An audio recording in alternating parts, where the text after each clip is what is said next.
Hello. Now, it's been a while. It feels like a while, but it's actually only been a week since I published a video.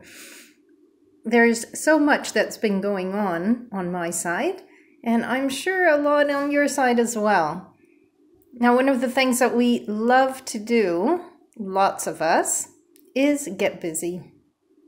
And when we get busy, we sometimes forget to just sit and have a nice chat with someone. This week, on the weekend, I had a fundraiser, a garage sale, fundraising for a non-for-profit organization.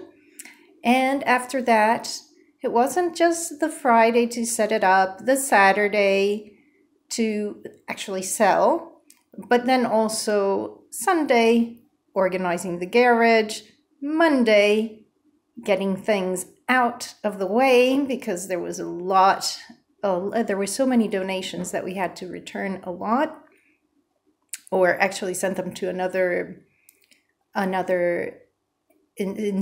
institution like the Red Cross and Salvation Army and those kinds of places.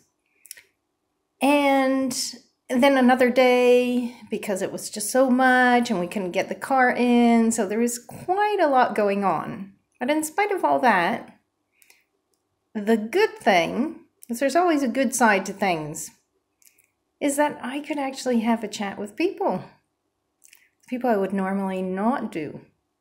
People who came to also help out with the donations, to help out with the actual selling, because you can't do it all on your own. And it was actually very fun. I wonder how we could have it as a common theme to take some time off. I don't know about you, but I tend to get very busy. And at some point, it's just a matter of stopping, relaxing, and then moving on. Because we all have different levels of energy at different times of the day. And also, if we're doing so many things, at some point, you can crash. That's why you say, well, the expression, I crashed, and actually it's just, I went to sleep. Yeah, so that's something that just wanted to comment about, and as a reflection, as a tool of reflection, to think, hey, how could I use my time in a way that I optimize my energy? That's a question for you. And for me, I'm already making it. I do have to reflect on that. And the interesting thing is that when you go to work at a company, say you're working in a company and you've got so many things to do, you have this long to-do list. How do you keep focused? How do you keep that energy that you need all the time to keep going for so long? And then something natural happens when you do it for too long. Then at some point you can't go any further and you get sick. So when you don't listen to your body, don't take the breaks that are necessary, at some point your body crashes. That's where you get sick. Do you really want to be sick? Who wants to be sick? Nobody does. Although in saying that, lately, it's rare that I do get sick, but when I do, I actually appreciate it, because it really does happen after I've been going on for too long without giving myself breaks. And they serve as reminders to check in with your body, to check in with your emotions. What's going on? How are you feeling? How are you feeling today? Today last night, I wrote a newsletter because it was up and due. I write a monthly newsletter called Living Meaningfully for Personal and Professional Growth. If you are interested, please send me a line and just give me your email and I'll add you to the list. And I was writing exactly about this theme of how are you feeling today? Just with another kind of twist, and that's meetings. How productive are meetings? And I wasn't really, it wasn't really talking about productivity specifically, but in a way, if we don't check in with people who are in a meeting, if we don't check in before how everybody's doing, just have a look around. How are people doing? Are they focused? Are they distracted? Are they looking at their phones? Are they excited to be there? Excited with the news that they might receive, or fearful? Don't want to hear any bad news again. Check in with the energy levels. It's a very useful thing to do when you are in tune with people around you. And meetings usually run much smoother. And I was just remembering a time when I was much younger, and I saw, there was this shocking news, and I'm again talking about something slightly different, and that's because last night I went to a meeting, a Toastmaster meeting, and they were presenting a topic about meetings and making meetings effective. And it was really shocking to hear that 50 to 75% of meetings, 50 to 75% of time, of manager time, is used up in meetings. And that sounds like quite shocking, because you think, okay, if you're in a meeting, when do you actually have time to stop and think? Like, think strategically. Like, gather your thoughts. Read. Think strategically. How do you do that if you're always busy? And 75% sounded like tremendous. But then I thought about when I was young, very young, and there was this manager I worked with who called for meetings, I would say 80% of time, and I was pretty impressed. I wouldn't say positively impressed. I don't know if shocked, because at that time I didn't really know what it really meant to be a manager, whether it was a good thing or not. But I couldn't believe that 80% of the time, 75 to 80, he was in meetings, I would say 80, and spent most of his time in his room, because back then it was all closed up in a room. He had an open door most of the time, but it was a closed room, and he was always in meetings. And the funny thing about that is that whether they were productive or not, I couldn't really tell.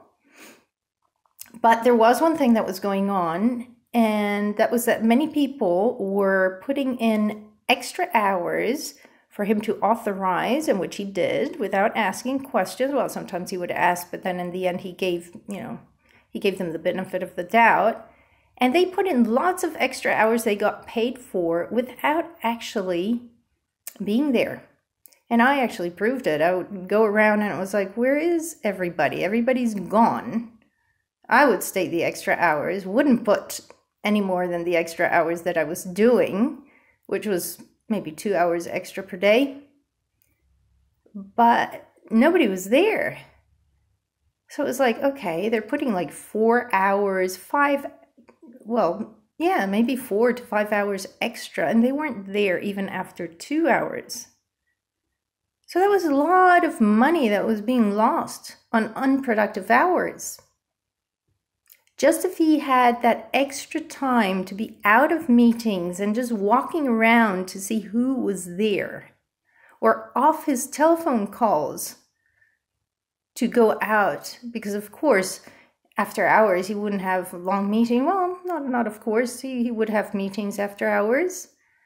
But when you went out to have a look, and walk around to the different rooms, because it wasn't open plan back then again, people weren't there. It was rare to see 1 or 2 people maybe, but most weren't there. And I can't guarantee that they were really doing 5 hours extras that were putting in the sheets to get paid for that extra time. So yeah, sometimes I think it would pay to be more in touch with the people you work with and not necessarily just with meetings, because meetings, they need to be effectively run to be productive, to have clear action points and action plans. That's perfect.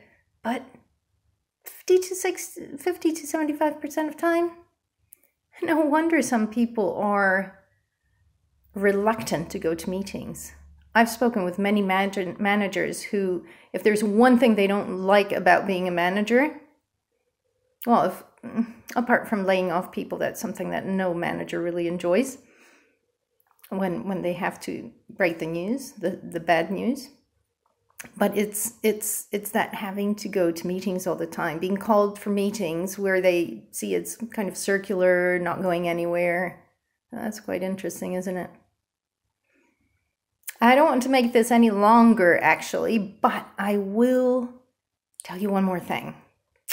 I have got a free talk coming up next week, and that is using human psychology to increase performance without the stress.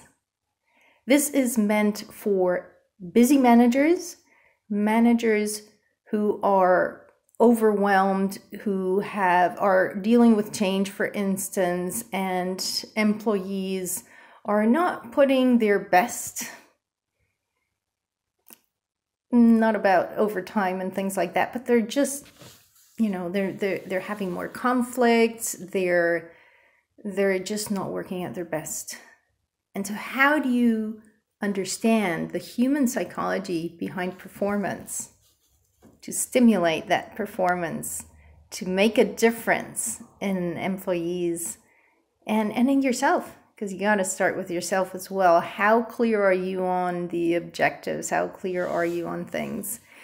And yeah, so how clear are you on your goals? That's so important. If you're clear on them, then employees will as well. So this is catered for managers.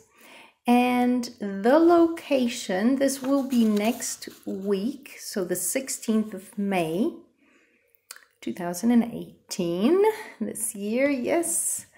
And this is, let me get the address, it's the Greenhouse in Christchurch Central. The Greenhouse is 146 Litchfield Street. Now you do need to book in because places are limited, and I also need to know for catering purposes. So this is, you can write to Dani, D-A-N-I, .Rius, R-I-U-S, at DaniRius.com, DANIRIUS.com, and let me know you're coming, so I can make sure there is room for everyone and also drink some food, enough for everyone. 5:30 to 7:30 p.m., 5:30 to 6 for social mingling, and then we'll get on to it, and at the end have a little something as well. That's all for me, and talk to you soon. Bye-bye. Have a great week. Bye.